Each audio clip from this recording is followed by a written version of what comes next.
Assalamualaikum warahmatullahi wabarakatuh. Innal hamdalillah nahmaduhu wa nasta'inuhu wa nastaghfiruh wa na'udzu billahi min shururi anfusina wa min sayyiati a'malina may yahdihillahu fala mudhillalah wa may yudlilhu fala hadiyalah. Asyhadu an la ilaha illallah wahdahu la syarikalah wa asyhadu anna Muhammadan abduhu wa rasuluh la nabiyya wa la rasulahu ba'dah. Fa ya ma'syaral muslimin usikum wa nafsi bi taqwallah azza wa jalla faqad fazal muttaqun wal mu'minun haitsu yaqulullahu ta'ala ya ayyuhalladzina amanu taqullaha haqqa tuqatih wa la tamutunna illa wa antum muslimun. Faqala ya ayyuhalladzina amanu taqullaha wa qulu qawlan sadida yuslih lakum a'malakum wa yaghfir lakum dzunubakum wa may yuti'illaha wa rasulahu faqad faza fawzan 'azima. Faqala Rasul sallallahu alaihi wasallam ittaqillaha haitsu ma kunta wa atbi sayyi'atal hasanata tamhuha wa khaliqin nas bi khuluqin hasanin. Faqala talabul ilmi fardhatun ala kulli muslimin. Bapak hadirin jamaah majelis ilmu kajian kitab Markas Dakwah rahimakumullah. Alhamdulillah, bersyukur kita kehadirat Allah Subhanahu wa taala di kesempatan malam hari ini kita dapat kembali untuk bermajelis ilmu bersama-sama kita untuk mendalami ayat-ayat dan hadis-hadis Nabi Sallallahu Alaihi Wasallam dan hikmah pelajaran yang diambil oleh para ulama untuk memudahkan kita dalam mengkaji Al-Quran dan As-Sunnah, sehingga kita memiliki kesimpulan-kesimpulan dan kita memahami tujuan-tujuan di mana Allah ketika menetapkan dalil atau ketetapan baik berdasarkan Al-Quran atau apa yang ditetapkan oleh Rasul kepada kita, yang karena kita yakin tidak akan ada keselamatan bagi kita kecuali mengikuti petunjuk Allah Subhanahu wa ta'ala dan Rasulnya. Itulah satu aturan syariat yang Allah tetapkan untuk kita agar kita dapat berjalan di atas jalannya dengan tujuan agar kita selamat dunia dan akhirat kita. Yang karenanya mari untuk agar kita tidak bosan-bosan untuk mengkaji, mendalami ya, ilmu-ilmu Allah Subhanahu wa ta'ala yang digambarkan oleh para ulama, yaitu minal mahbarah ilal makbarah, dari tinta kita sampai ke kuburan ya, atau minal mahdi ilal ladi ya, dari buayan ibu kita sampai ke liang kubur ya. Dimana kita untuk tetap terus mengkaji ya, bahkan kita mendapati ya, ada seorang ulama yang mempraktekkan ilmu gitu kan, mempraktekkan ilmu ketika beliau sedang sakit, kemudian ditanya oleh muridnya di mana bahwa ilmu itu sampai di akhir hayat kita itu seperti apa gitu ya. Muridnya yang mengunjungi ketika Syekh ini sakit menanyakan seperti itu ya, seperti apa sebetulnya ketika ilmu itu untuk kita pelajari sampai di akhir kehidupan kita. Maka di mana syekhnya itu menyampaikan hadis Nabi Shallallahu Alaihi Wasallam, man akhiru kalamihi la ilaha illallah dakhalal jannah. Barang siapa yang mengucapkan kalimat akhirnya itu la ilaha illallah, maka dia akan masuk surga. Dan ternyata setelah syekhnya menyampaikan itu kemudian meninggal. Nah, berarti artinya syekhnya itu mempraktekkan ya untuk mengajarkan ilmu ya itu sampai di akhir kehidupannya ya. Maka mudah-mudahan kita akan selalu diberikan semangat untuk bermajelis ilmu, untuk menuntut ilmu, mendalami ilmu, dan menyebarkan dari ilmu yang kita miliki. Nah, salawat dan salam semoga tak tercurah atas Nabi kita Muhammad Sallallahu Alaihi Wasallam, pada keluarga beliau, para sahabatnya, tabi'in, tabi'ut tabi'in, dan orang-orang yang senantiasa komitmen dalam menjalankan sunnah beliau sampai datangnya hari kiamat kelak. Allahumma la sahla illa ma ja'altahu sahla wa anta taj'alul hazna idza syi'ta sahla. Bapak hadirin rahimakumullah, kita akan melanjutkan kajian kitab kita ya, Kitabut Tauhid yang ditulis oleh Dr. Shalih bin Fauzan rahimahullahu ta'ala, dan kita masih di halaman yang ke-17 bagi yang membawa kitabnya, yaitu terkait poin subulut tauqi min hadal inhirafi tatakhallasu fima yali ya. Jadi yaitu jalan agar kita selamat dari penyimpangan akidah ya. Yang nanti akan kita sebutkan di sini adalah jalan atau metode atau cara bagaimana agar kita selamat dari inhiraf. Inhiraf itu artinya adalah penyimpangan akidah ya. Tatakhallasu fima yali, semua itu dapat kita ringkaskan sebagai berikut ya. Tatakhallasu fima yali, semua itu dapat kita ringkas ya, khulasoh ya. Dan di pertemuan sebelumnya ya, kita telah mengkaji di poin yang pertama. Nanti kita sedikit untuk menyambungkan dengan poin-poin berikutnya, maka akan kita ulang sedikit di poin yang pertama. Di poin pertama ini di pertemuan sebelum kita, dan itu satu kajian tersendiri ya, karena cukup panjang lebar ya. Itu pun sudah kita kaji dan sudah diuploadnya di YouTube ya, di channel Markas Dakwah Media ya. Itu dikaji juga di dalamnya tentang tafsir, pembagian tafsir ya, tafsir bil maksur dan tafsir bil ra'yi, dan bagaimana hukum dari masing-masingnya, dan ulama seperti apa yang bisa kita ambil ya untuk rujukan kita memahami akidah yang benar ya. Nah, kita akan ulang sedikit untuk menyambungkan di kajian kita sebelumnya, dan mudah-mudahan 4 poin ini yang disebutkan dalam kitab ini ya, yaitu cara atau metode agar kita selamat dari penyimpangan, mudah-mudahan dapat kita selesaikan di kajian kita pada malam hari ini.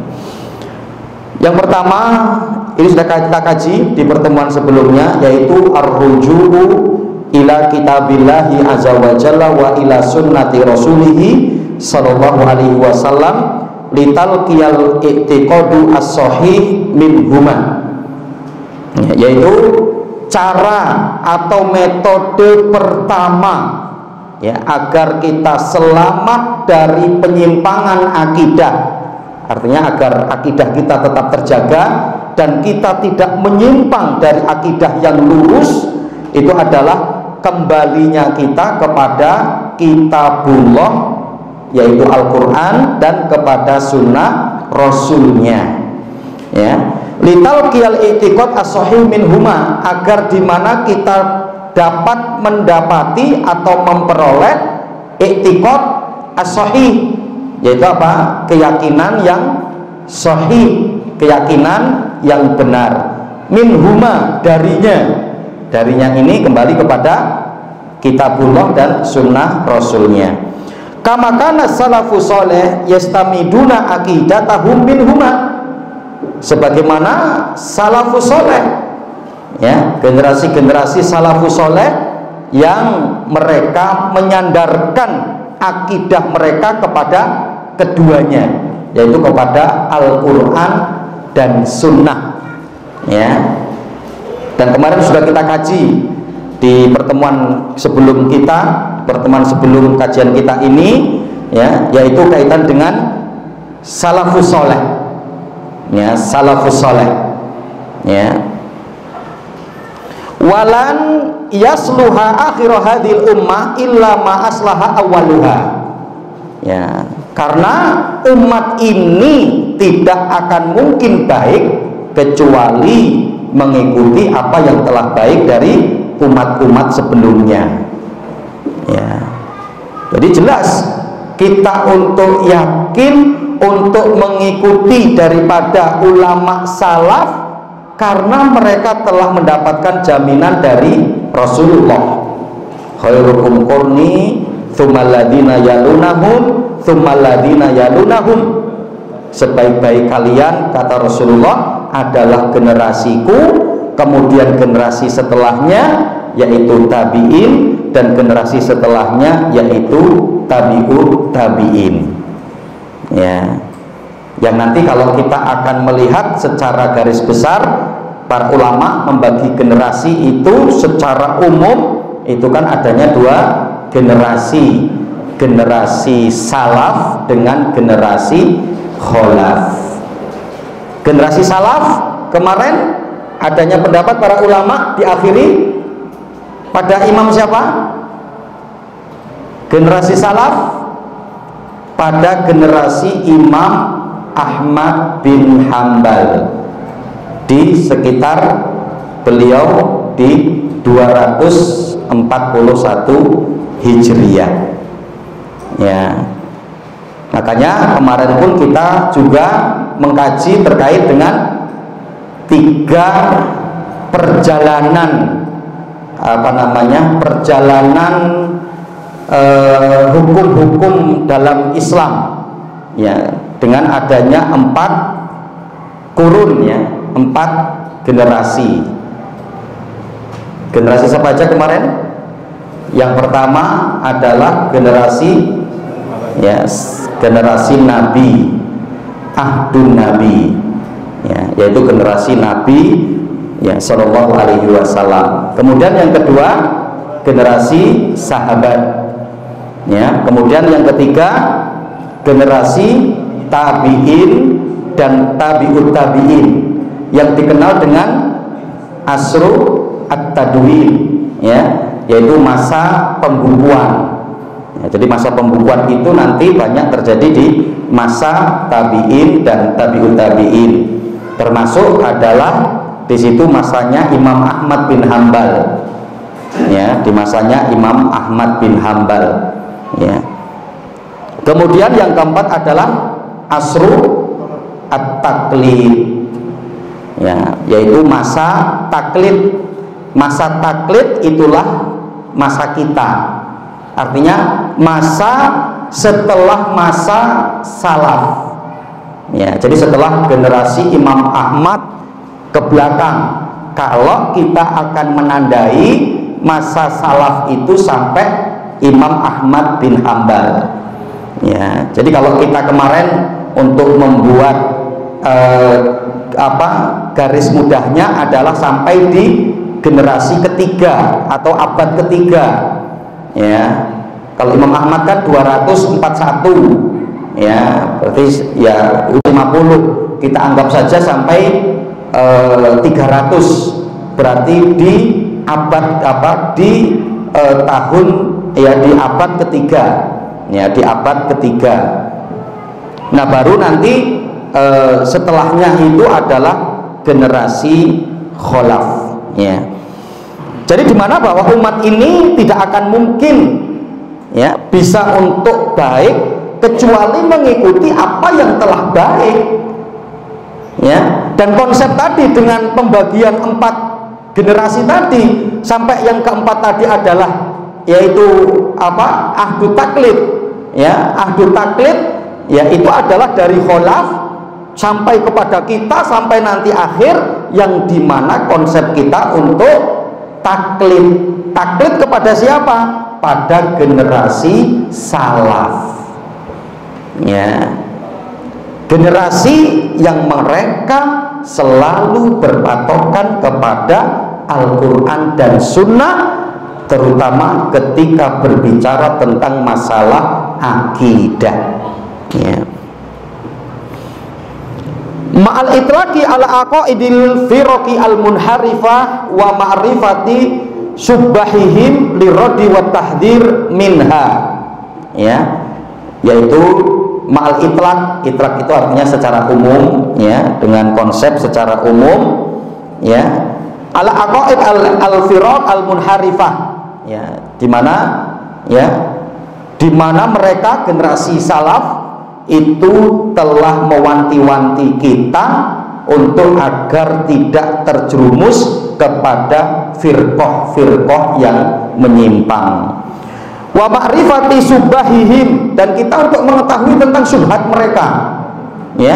Wa tahdhir minhuma, apa, wa tahdhir minha, dan para ulama kita terutama generasi salaf, mereka pun sudah memberikan peringatan-peringatan kepada kita agar kita berhati-hati dari akidah yang menyimpang ya. Sehingga apa? Di antara bentuk kepedulian mereka pun, mereka telah menyebutkan bagaimana kita agar selamat ya. Maka diantaranya dibuatkan satu kaidah, yang pertama adalah kembali kepada Al-Quran dan Sunnah ya. Li'anna man la ya'rifu syarra yushaku an yaqa'a fi. Kita untuk mengetahui akidah-akidah yang menyimpang dan sebab-sebab akidah yang menyimpang yang sudah kita kaji juga ya, ada sekitar berapa kemarin, 7 poin ya, yang menjadikan seorang kenapa akidahnya itu menyimpang ya, itu juga sudah kita kaji ya. Jadi pentingnya kita untuk mengetahui akidah-akidah yang menyimpang itu agar apa? Agar kita tidak terjerumus kepada akidah yang menyimpang, karena ditakutkan orang yang tidak tahu keburukan akan terjerumus ke dalam keburukan tersebut ya. Maka inilah maksimalnya kita, adalah optimalnya kita, bagaimana kita untuk mengetahui akidah-akidah yang menyimpang, ciri-cirinya, sebab-sebabnya, dan begitu juga kita perlu untuk mengetahui bagaimana cara agar kita selamat dari akidah yang menyimpang. Nah ini poin yang pertama.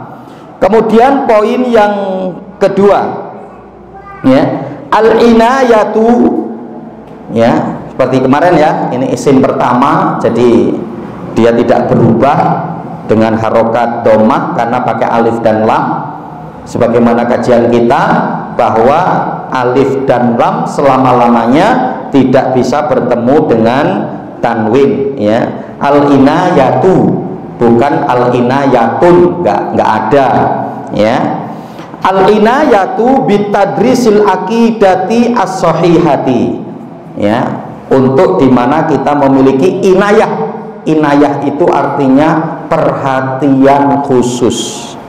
Al-inayah artinya perhatian khusus ya. Jadi kalau aman insya Allah ya, kalau punya istri namanya Al-inayah ya, Mbak Inayah gitu ya. Ya pokoknya udah perhatian banget dia sama kita ya. Tapi nanti istrinya namanya jangan dirubah gitu ya. Nanti sampai di rumah istrinya namanya diganti, ganti Bu namanya Inayah ya. Ya, jadi inayah itu artinya memiliki perhatian khusus, perhatian yang terus menerus. Al-inayatu bitadrisil aqidati as-shahihah. Bagaimana kita untuk memiliki perhatian secara khusus untuk apa? Mempelajari akidah yang benar. Bitadrisi al-aqidah as-shahihah. Tadris, ya. Bitadrisi al-aqidah as-shahihah. Ya. Untuk mempelajari akidah yang lurus, ya. Yaitu apa? Aqidatus salafis soleh, yaitu akidahnya salaf soleh, ya. Maka nanti insya Allah kita di poin yang ketiga, ya, kita akan menyebutkan kitab-kitab akidah yang dikeluarkan pertama oleh kalangan para ulama salaf, ya. Nanti akan kita runtutkan, ya. Mungkin nanti sampai di generasi sampai di abad ke-6, ya, sampai di abad ke-6 sekitar 600 sekian, yaitu Imam Ibnu Taimiyah. Nanti kalau sudah kesini kan udah 1000 sekian, ini ya sudah apa? Ulama-ulama sudah notabene kontemporer, seperti termasuk penulis kitab Dr. Shalih bin Fauzan, Syekh Utsaimin, ya, kemudian Syekh Abdul Razak Ad-Duwais, ya, dan para ulama yang lain, ya. Ini sudah di generasi di atas 1000. Tapi mereka menginduknya kepada ulama-ulama salaf, ya, kepada ulama-ulama terdahulu yang masih masuk dalam kategori nanti tabi'in dan tabi'ut tabi'in, ya, para ulama tabi'in dan tabi'ut tabi'in, ya. Nanti insyaallah akan kita lihat, ya. Jadi memiliki perhatian khusus untuk mempelajari akidah yang lurus, yaitu akidahnya salafus soleh, karena nanti rahimakumullah, minimal konsep belajar menimba ilmu yang untuk ditempuh itu kan dua, ya, minimal dua. Yang pertama yaitu dengan metode talaki, itu dilakukan oleh para ulama. Talaki itu ya begini, artinya ada jamaah, ada yang menyampaikan dan mendapatkannya penjelasannya secara langsung. Ketika adanya satu yang tidak dipahami, yang syubhat, yang muskil, ya, maka untuk ditanyakan, ya. Itu yang pertama. Kemudian yang kedua dengan jalur riwayat. Riwayat itu artinya apa? Runtutannya itu jelas, gitu. Maka nanti akan kita sebutkan, ya, bahwa termasuk generasi yang mendapatkan pujian dari Nabi itu kan tabi'ut tabi'in, ya, generasi terakhirnya tabi'ut tabi'in, yang dimana bahwa generasi kholaf untuk mengikuti yaitu generasi salaf yang akhir, yaitu dari kalangan para tabi'ut tabi'in. Nah, maka nanti kita akan lihat, ya, di sejak kapan sudah munculnya kitab-kitab akidah yang dikeluarkan oleh kalangan para ulama. Fi mukhtalifil marahil fi mukhtalifil marahili ad-dirasiyati wa ita'wa al-hasas al-kafiyah minal manhaj, ya, yaitu apa? Dalam berbagai tingkatan pembelajaran, ya, dalam tingkatan pembelajaran yang tentunya bahwa apa?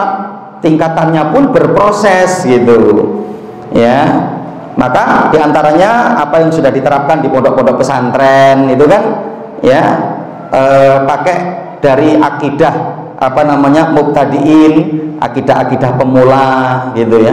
Kemudian nanti lanjut berikutnya gitu. Sebagaimana ini pun diantaranya manhaj yang kita gunakan dalam kajian-kajian kita, dalam dakwah kita, yaitu untuk berjenjang, ya, berjenjang, ya. Jadi kalau kita nanti akan melihat di bawah daripada kitab Tauhid Dr. Shalih bin Fauzan ini nanti adanya kitab Syarah Al-Usul Ats-Tsalatsah, ya. Setelah selesai itu nanti baru naik ke kitab Tauhid.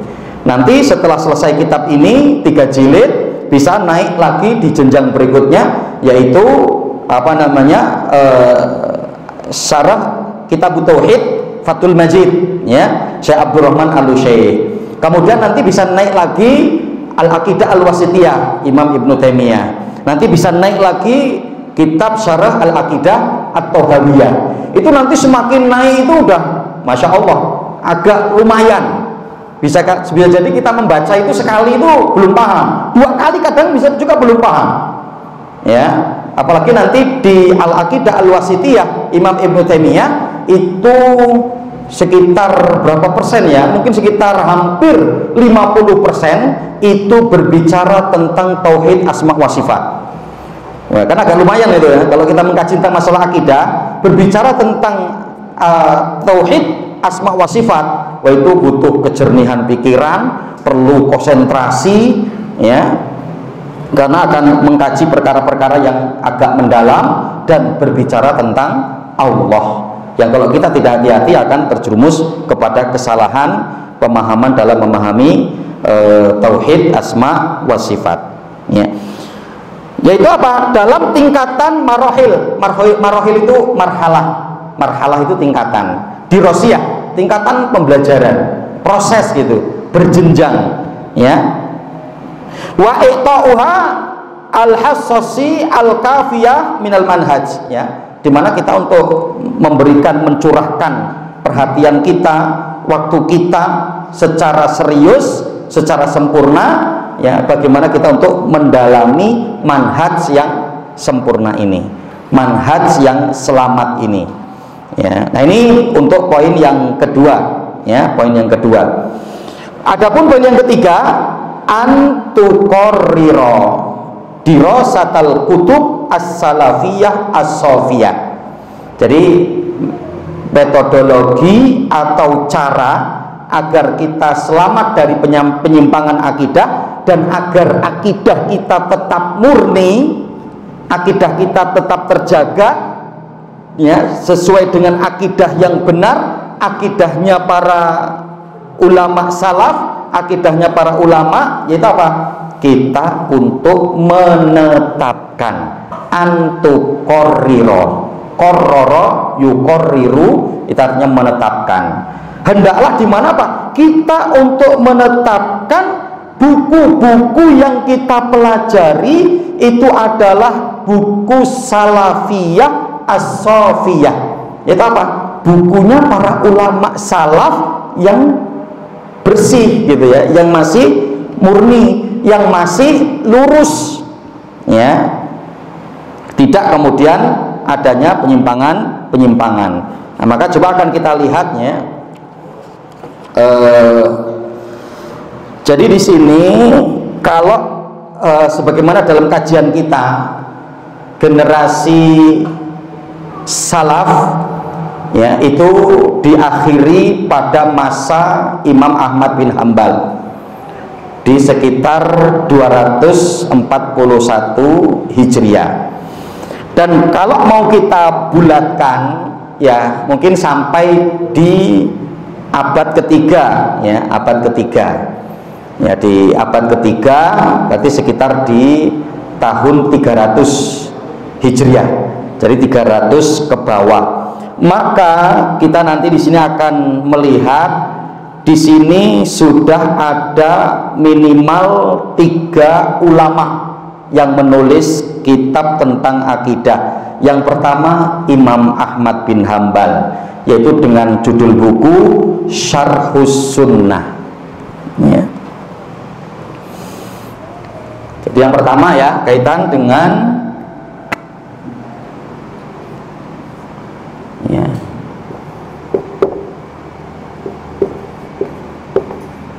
di bawah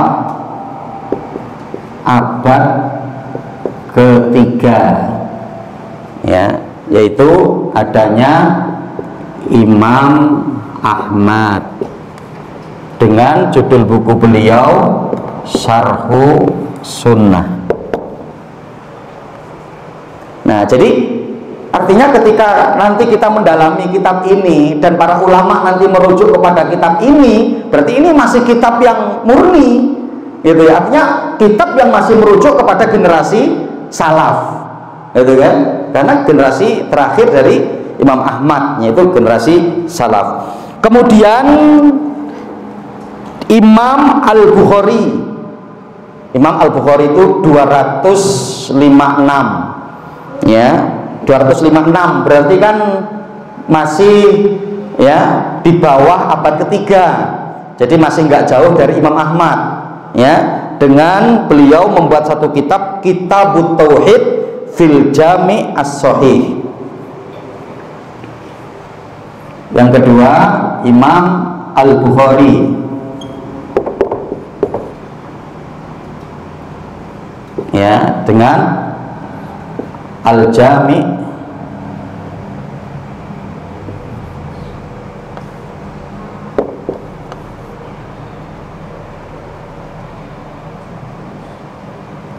Al-Jami' Al-I'tiqad ya, Al-Jami' Kitabut Tauhid fil Jami' As-Shahih.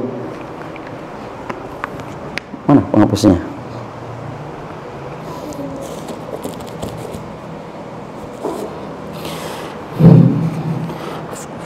Kitabut Tauhid fil Jami' As-Shahih.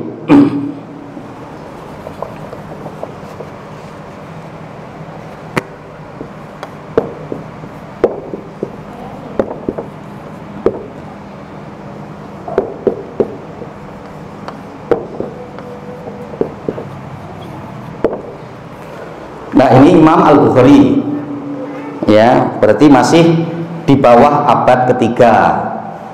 Berarti kalau kita mau melihat masih di kalangan para salafus soleh ya, masih masuk dalam ranah generasi salaf ya. Kemudian ada yang ketiga ya, Imam Abu Hanifah ya, dengan judul kitab Al-Fiqhu Al-Akbar.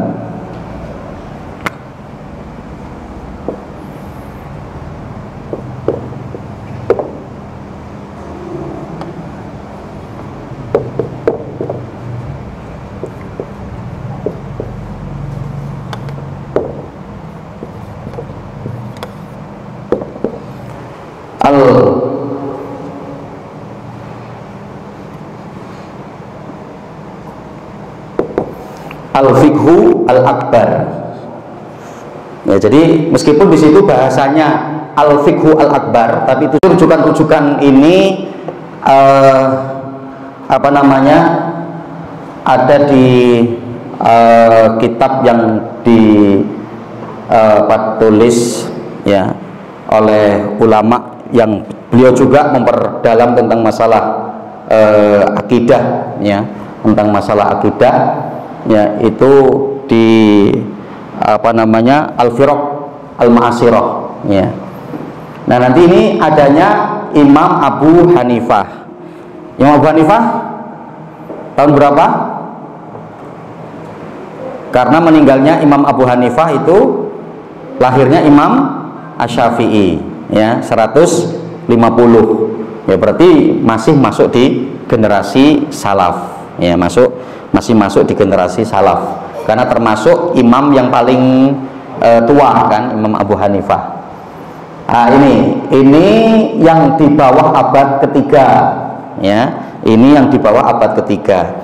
Adapun yang di atas abad ketiga kita akan lihat ya. Jadi nanti ya mereka mengambil dari sini juga, dari ulama-ulama sebelumnya. Dari yang tertua ya, itu justru Imam At-Tahawi ya. Imam At-Tahawi itu 231 sampai 321. Jadi sebetulnya sebagian masih di bawah abad ke-3 ya. Ya, dari 239 sampai 321. Meskipun sudah di atas 321 meninggalnya ya, di 321 Hijriah. Imam At-Tahawi ya, dengan kitab akidah beliau Syarah Al-Tahawiyah ya, yaitu Syarah Al-Aqidah At-Tahawiyah atau Syarah At-Tahawiyah. Nah, ini yang pertama ya.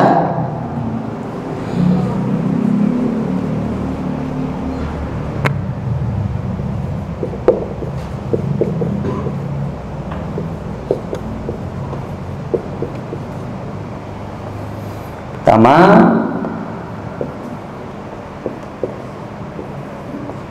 Imam At-Tahawi, ya.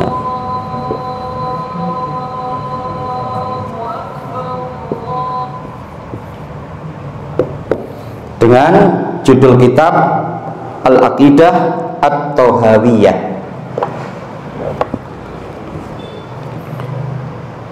Di 291 sampai 321. Sebagian sebetulnya masih masuk di bawah abad kedua, tapi beliau meninggalnya di atas abad ketiga, 321. Maka sudahlah kita masukkan di atas abad ketiga.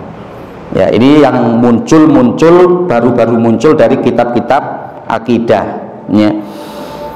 Kemudian yang kedua, adanya kitab yang ditulis oleh Abul Hasan Al-Asy'ari, ya, yaitu kitab Al-Ibanah fi Usuli Ad-Diyanah, ya, di mana beliau meninggal di 324, berarti kan di atas 3, ya, 324, ya, yaitu Abul Hasan Al-Asy'ari.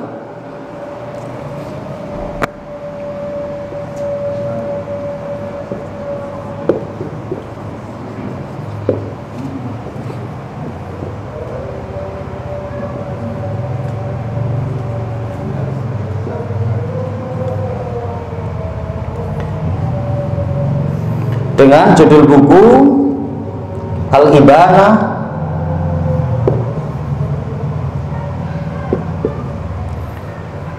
fi Usuli Ad-Diyanah. Ini diantaranya kitab yang ditulis oleh beliau Imam Abul Hasan, tobatnya beliau dari akidah Asy'ariyah. Ya, yang sebelumnya beliau memiliki pemahaman Asy'ariyah, yang kemudian keluar dari Asy'ariyah, kemudian menuliskan buku Al-Ibanah fi Usuli Diyanah, ya, di 324.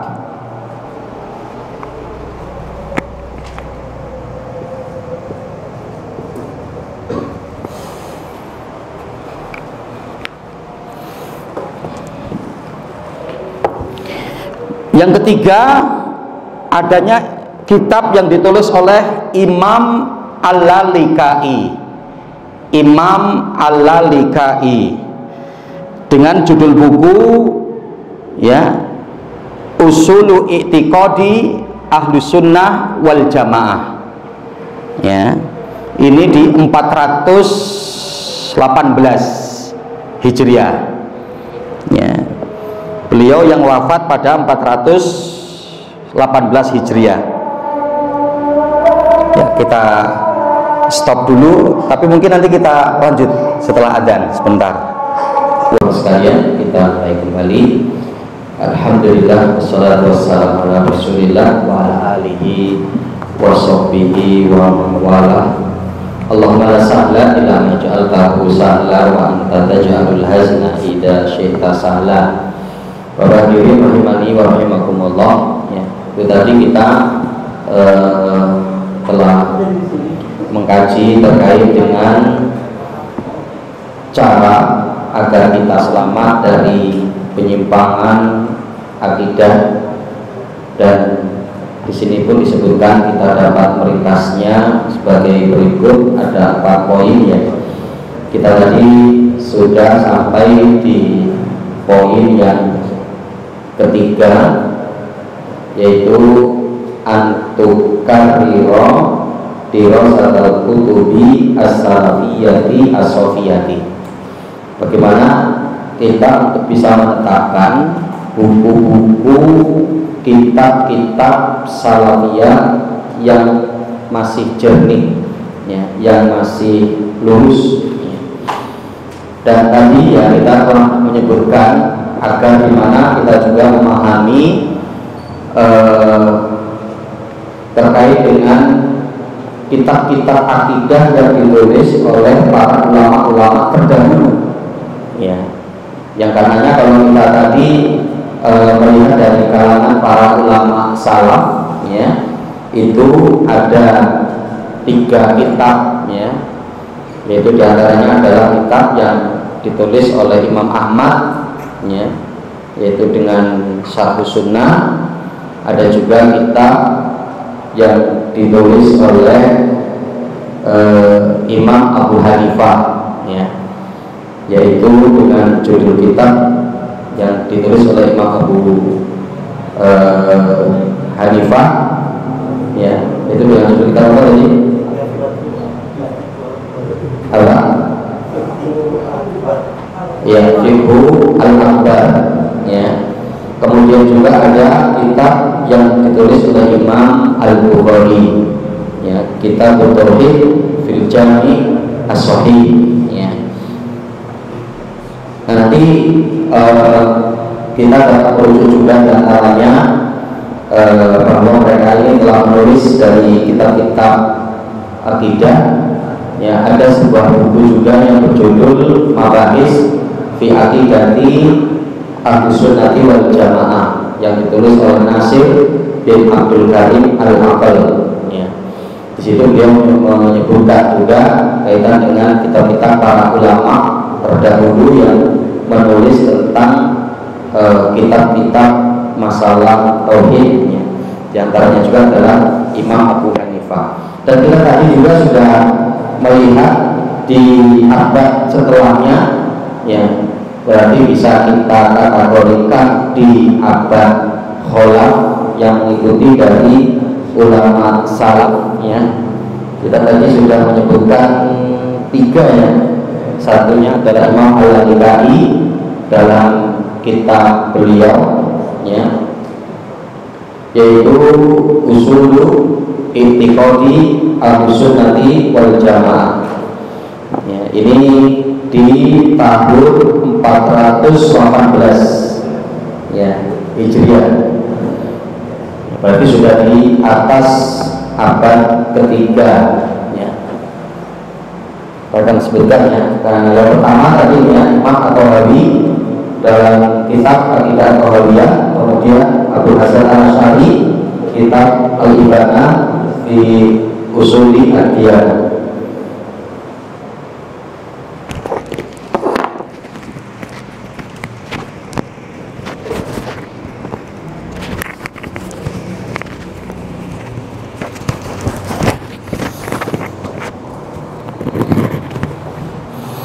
Ya, yang ketiga, ya, akan yang ketiga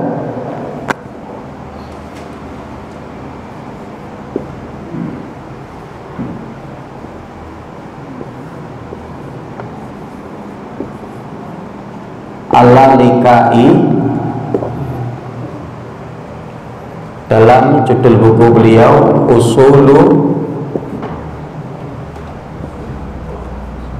I'tiqad Ahli Sunnah wal Jamaah.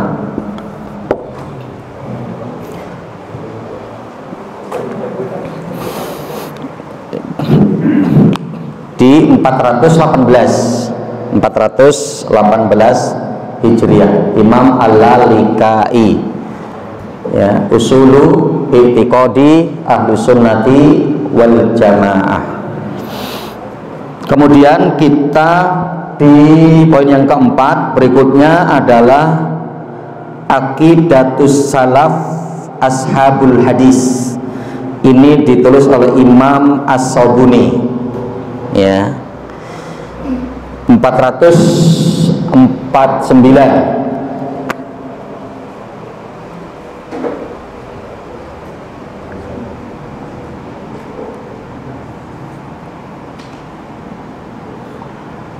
Aqidatus Salaf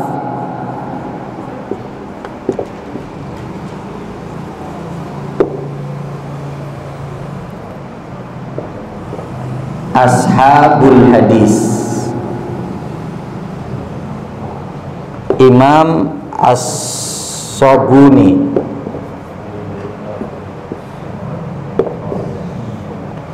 449. Tadi ini berapa Pak? 418 ya? 418. Nah, yang berikutnya lagi 449 yang ditulis oleh Imam As-Sabuni dengan judul kitab Aqidatus Salafi Ashabul Hadis.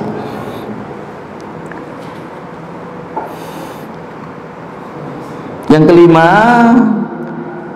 ada kitab yang berjudul Al-I'tiqad.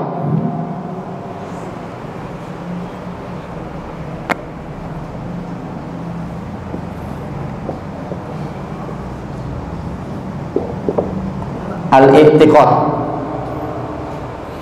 ini yang ditulis oleh Imam Al-Baihaqi. Al-I'tiqad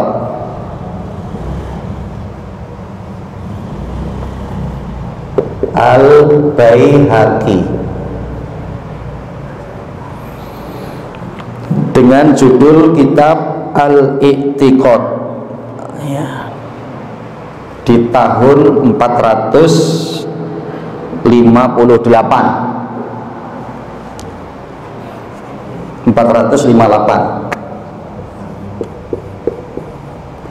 Semakin terus meningkat ya.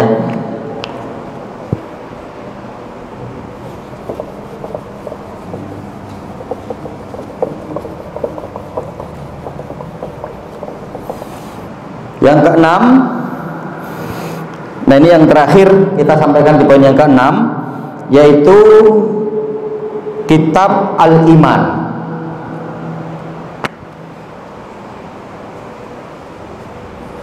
Ini berbicara masalah akidah juga ya. Yang keenam, Al-Iman atau Al-Aqidah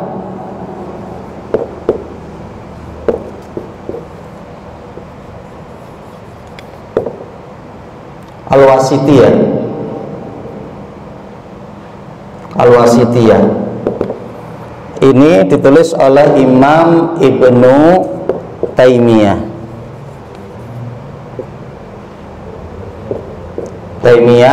di 661.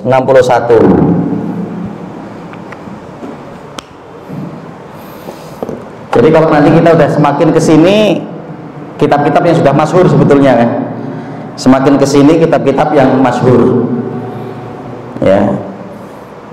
Jadi dari Imam Al-Baihaqi juga beliau sebagai muhadis ya, ahlul hadis, maka nanti kita juga mendapati hadis diriwayatkan oleh Imam Al-Baihaqi, dan beliau memiliki kitab akidah dengan judul kitab Al-I'tiqad. Kemudian Imam Ibnu Taimiyah di 661. Banyak kan kitab beliau kalau tentang masalah akidah, tapi yang pokok-pokok itu diantaranya adalah kitab Al-Iman, juga kitab Al-Aqidah Al-Wasitiyah. Nah, ikhwan fillah rahimakumullah, jadi ini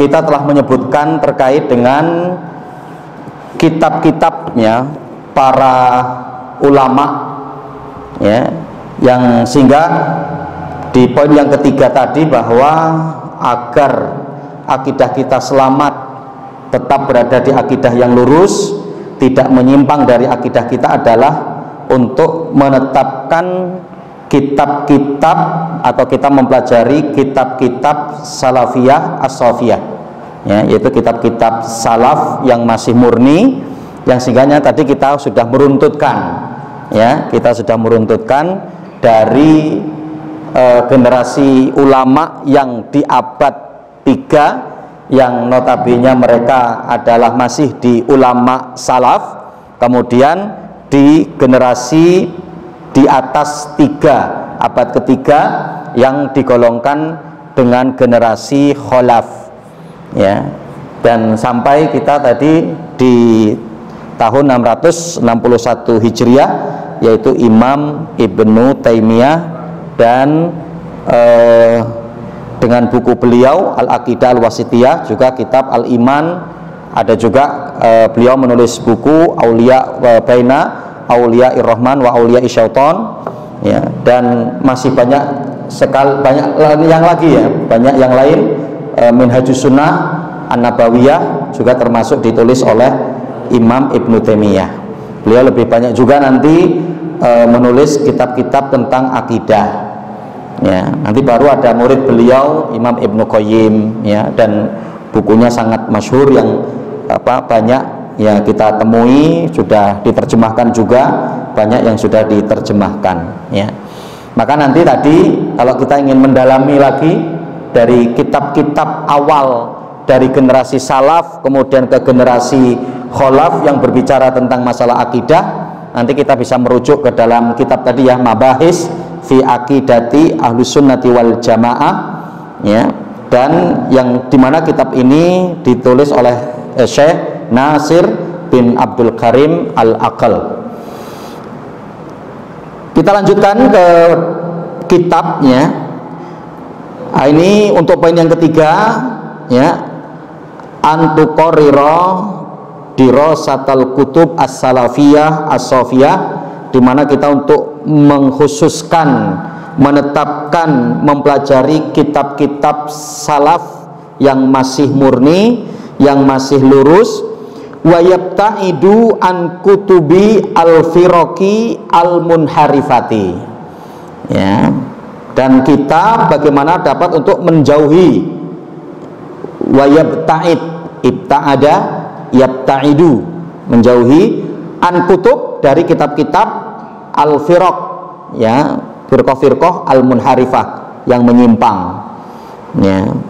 Nah, jadi nanti ketika kita sudah mempelajari kitab-kitab yang lurus dari kalangan para ulama, nah nanti kalau kita setelah itu baru mau mendalami kitab-kitab yang menyimpang, agar dimana kita nanti tahu bentuk penyimpangan-penyimpangan mereka. Nah, ini poin yang keempat. Adapun poin yang ketiga, adapun poin yang terakhir agar kita selamat dari penyimpangan akidah, ya, yaitu qiyamu du'atin muslihina yujaddiduna linnasi aqidatas salaf, ya, wa yuradduna dolalatil munharifin anha, wa hadza sanatahaddasu an namadzid minhu fil fasli at-tali. Ya, secara keumuman saya terjemahkan poin yang keempat ini, qiyamu du'at, kita untuk menegakkan, menyiapkan dai-dai, duat, ya, muslihin, yang akan memperbaiki, muslihin, ya, yujaddiduna linnasi aqidatas salaf, yang dimana dai-dai ini nanti akan memperbaiki akidah, ya, umat, ya, dengan membawa akidah salaf, akidah yang masih murni, akidah yang masih lurus. Wa yuradduna dolalatil munharifina anha, dan untuk menolak, ya, menjelaskan kesesatan-kesesatan akidah yang menyimpang, itu ya, menjelaskan tentang bagaimana Khawarij, Murji'ah, kemudian Mu'tazilah, ya, Syiah, ya, dan seterusnya, ya. Wa hadza natahaddasu an namadzid minhu fil fasli atali, dan ini semua insya Allah akan kita bicarakan, ya, sanatahaddas, akan kita bicarakan an-namadij, yaitu terkait dengan contoh-contoh, ya, minhu, tentangnya atau terkait dengannya, fil fasli at-tali, di kajian berikutnya. Nanti akan ada kajian berikutnya, nanti berbicara secara khusus tentang contoh-contoh, ya, bahkan Masya Allah nanti kita akan mendapati di antara bentuk kasih sayang Allah, gitu ya, ketika munculnya penyimpangan, Allah datangkan orang untuk membenarkan penyimpangan itu, gitu kan? Ya, contoh seperti pada masa Abu Bakar, ya kan, orang-orang berbondong-bondong murtad, menolak membayar zakat, Allah hadirkan Abu Bakar untuk menyelesaikan, gitu kan? Nanti pada masa Umar itu di suatu wilayah mereka adanya pengagungan batu, ya, yang akhirnya pada masa Umar kemudian dipecahkan batu itu. Artinya Allah hadirkan sosok Umar, gitu ya, dan seterusnya. Ya, nanti itu akan kita kaji, ya, secara mendalam di kajian berikutnya. Nah, ini poin yang keempat, ya, poin yang keempat, cara agar kita selamat dari akidah yang menyimpang, tetap akidah kita dalam kondisi yang lurus. Qiyamud du'at, kita harus siap mempersiapkan para dai-dai. Ya. Jadi masyaallah muslimin, Bapak hadirin rahimakumullah, nah ini pentingnya ya, upaya kita untuk menyiapkan para dai. Jadi lahirnya para dai, para aktivis, para ustadz, orang-orang hebat itu perlu untuk disiapkan. Ya, mudah-mudahan adalah dari generasi-generasi kita ini. Berarti kalau kita nanti akan melihat di generasi-generasi setelah kita atau dari anak-anak kita, mereka dalam kondisi sudah kuat gitu ya. Mungkin di usia produktif itu sekitar 30-an kan. Usia produktif itu kan 30-an. 30 sampai 33. Maka itulah nanti penduduk surga. Penduduk surga itu kan di usia 30 sampai 33. Ya, itu adalah usia tengah, ya, usia pertengahan gitu istilahnya. Ya, atau usia yang lebih produktif lagi sebelum itu di usia 20, 25 gitu ya. Jadi kalau anak kita sekarang ini minimal masih umur 5 tahun gitu kan, mendekati 10 tahun, berarti kurang lebih sekitar 20 tahun ke depan. Ya, 20 tahun ke depan. Karena kan kalau kita mau jujur pun, bapak-bapak kita dulu nggak memahami tentang hal ini kan. Oh, yuk kita menyiapkan para dai gitu ya. Bapak kita sendiri bukan dai, gitu kan. Tapi ya sekarang kita ini berarti kan, ya sekarang kita ini, yang dimana apa? Semua itu perlu dipersiapkan. Jadi generasi itu perlu dipersiapkan. Ya, nanti kita mengambil firman Allah dalam surat Toha ya, ayat yang ke-41, ya. Kita akan melihat di mana ketika Allah Subhanahu wa taala berbicara tentang Nabi Musa alaihi salam, ya. Wastona tukali nafsi. Di mana Allah Subhanahu wa taala menyebutkan kepada Nabi Musa alaihi salam, wahai Musa, engkau adalah orang yang aku pilih ya, untuk menyebarkan risalahku, untuk menyelamatkan risalahku dari kekejaman, kedoliman dan kekejian Fir'aun. Gitu kan? Maka kalau kita mau melihat sejarahnya Nabi Musa itu kan apa ya, sangat indah ya, seperti seolah-olah mendramatisir gitu kan. Masya Allah ya, pada waktu ketika Fir'aun ya untuk memerangi membunuh setiap anak yang lahir laki-laki gitu kan, ternyata ibu Nabi Musa melahirkan anak laki-laki, tapi kemudian diperintahkan oleh Allah untuk menghanyutkan putranya kan, yang kemudian masuk ke raja, ke Mesir, ke Fir'aun ya, ditemui oleh dayang-dayangnya, dibawa, dihadapkan kepada istrinya, dan istrinya sangat menyukai ya, yang tadinya Fir'aun sudah takut ya, bisa jadi ini yang akan sesuai dengan penjelasan para menterinya, para takwil mimpi, kalau Fir'aun itu akan ditumbangkan oleh seorang anak laki-laki gitu kan. Tapi ternyata kan luar biasa dahsyat rayuan daripada istrinya kan gitu ya. Maka raja sehebat apapun kalah ya sama rayuan istrinya ya. Karena kalau istri sudah ngerayu itu hati-hati gitu ya. Fir'aun aja kalah gitu kan. Ya. Tapi Allah Subhanahu wa taala sudah menjanjikan bahwa wahai Ummi Musa, kamu jangan takut, Musa itu nanti akan saya kembalikan kepada kamu. Gitu kan? Pada waktu ketika mencari yang bisa untuk menyusui Musa, cocok, ternyata kemudian ada seorang wanita, itulah ternyata ibunya, gitu kan? Masya Allah, yang dimana Pak, Nabi Musa alaihissalam ini sudah dibentuk oleh Allah, sudah dipersiapkan oleh Allah untuk menumbangkan kerajaan Fir'aun. Maka nanti kita kalau melihat juga sejarah sejarah Muhammad Al-Fatih, itu juga kan begitu ya. Muhammad Al-Fatih itu kan sama gurunya itu, ketika lewat lihat benteng Konstantinopel, itu kan udah begitu ya. Nah, lihat itu. Besok kamu mau ngerubuhin itu. Besok kamu mau menjebol benteng itu. Itu ya. Nah, tinggal kita sekarang ke anak kita mau ngomong siapa ini gitu ya. Nah, besok itu ya. Ya. Jadi artinya orang tua kita dulu kan nggak terpikir itu kan gitu ya. Nah, dari kita ini yang untuk terpikir itu, maka perlu kita persiapkan. Ya, persiapkan anak kita itu untuk menjadi duat, ya, menjadi para dai, duta-duta Allah, gitu ya, di atas muka bumi ini yang akan memperbaiki umat. Muslihina yujadiduna linnas aqidatas salaf, yang dia nanti akan muslihin, ya, memberikan perbaikan. Yujadiduna linnas aqidatas salaf, memperbaiki akidah salaf, ya, yang orang menyimpang dari akidah yang lurus. Mereka lebih mengambil daripada akidah yang menyimpang, akidah yang sesat, akidah yang dolal. Maka untuk diselamatkan para dai-dai muslihin, ya, maka ya kita untuk berlomba-lomba, minimal adalah masing-masing kita untuk mempersiapkan anak kita.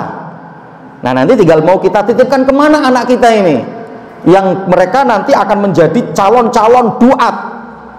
Dan dari calon-calon duat ini, mereka ketika nanti menjadi dai di tengah-tengah umat, mereka kemudian berumah tangga, mereka pun akan melahirkan cucu-cucu kita yang duat juga, gitu ya. Ya, yang kalau artinya tadi ya 20 tahunan ke atas, ya, usia saya kalau nggak salah masih 35 tambah 20 55, kayaknya masih nemuin, insya Allah, gitu ya. Ya, kalau yang sekarang sudah 50 tambah 2 70, gitu ya. Ya enggak apa-apa, mudah-mudahan juga masih nemuin, gitu ya. Masih menemukan, gitu ya. Kita harus optimis, gitu kan. Harus optimis. Ya. Juga ketika nanti ada pertempuran, paling kita yang paling semangat kan. Alah, sudah napasnya sudah ya tinggal 50% istilahnya kan. Nah, maju paling depan pokoknya, gitu ya. Paling depan. Ya. Nah, ini ya yang perlu untuk betul-betul kita persiapkan, ya, karena kita jujur mengakui ya orang-orang tua kita dulu ya tidak seperti kita, gitu kan. Nah, kita ini yang untuk mempersiapkan duat muslihina yujadiduna linnas aqidatas salaf, ya, dan dapat menolak daripada keyakinan-keyakinan yang menyimpang, ya, sehingganya betul-betul bahwa pemahaman yang lurus ini akan kembali di tengah-tengah umat. Ya, akidah yang benar, akidah yang masih murni, ya. Makanya tadi kan konsep pembelajaran ilmu adalah dengan metode riwayat, gitu kan? Dengan metode riwayat, ya itu tadi. Kita ngambilnya dari mana? Ulama salaf, kitab-kitab mereka. Imam Ahmad menulis kitab, Imam Bukhari menulis kitab, Imam Abu Hanifah menulis kitab. Kemudian beliau memiliki murid-murid itu ya berarti sekitar di abad ketiga ke atas, ya. Banyaknya para ulama yang menuliskan juga, ada Muhammad Ali Asobuni, ya, ada Imam Al-Baihaqi, ya, Imam Al-Lalikai, ya, Imam Ibnu Taimiyah, dan terus ke ulama-ulama berikutnya, ya, yang kitab-kitab mereka hari ini pun masih ada, gitu loh. Jadi kalau kita mau memiliki pemahaman yang benar-benar, ya udah merujuk kepada mereka, karena toh ulama-ulama setelahnya yang sampai di generasi-generasi yang tidak jauh dari kita, gitu kan, mereka pun juga mendalami kitab-kitab akidah dari kitab-kitab induk yang ada. Wallahu taala alam. Bapak hadirin rahimakumullah, mungkin ini sementara yang bisa kita kaji dalam kajian kita di malam hari ini. Mudah-mudahan bermanfaat dan kita sekalian diberikan semangat, ya, untuk terus mengkaji ilmu.